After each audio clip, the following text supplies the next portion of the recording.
First, though, the ongoing fight against the H1N1 flu. This morning, America's biggest immunization campaign in history is underway.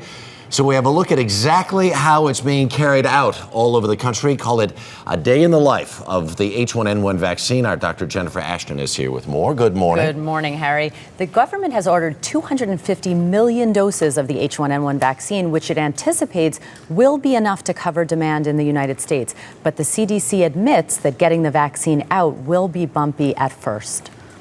As 27 states report widespread activity of influenza, the long-awaited H1N1 vaccine is rolling out. 1, 2, 3, squirt. Over 2.2 million doses have been ordered by every state, but who gets those vaccines and when is up to individual states. The nasal spray variety available now is only for healthy people between the ages of 2 and 49 and will most likely be given first to those in the priority group that includes healthcare workers, children, and people who care for children. As the vaccine rolls out, we checked out 3 different hotspots to see what's going on with H1N1 across the country.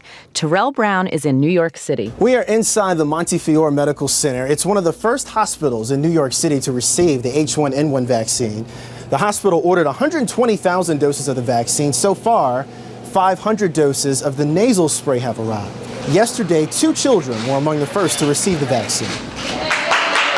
With only a handful of doses available, truth of the matter is most healthy people will have to wait. While waiting for the vaccine, Dr. Pat Crocker reports that hundreds have fallen ill in Austin, Texas. The activity's remained high. We've been seeing about 350 to 400 patients daily.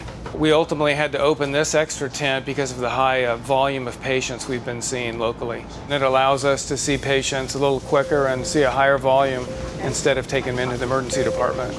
And as Mark Strassman reports from Oklahoma City, the consequences of H1N1 can be dire. This is the intensive care unit at Oklahoma City's Children's Hospital. Up here, H1N1 has become a life and death fight.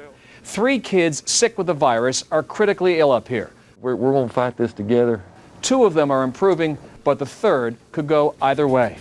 Oklahoma has become one of the states hardest hit by H1N1.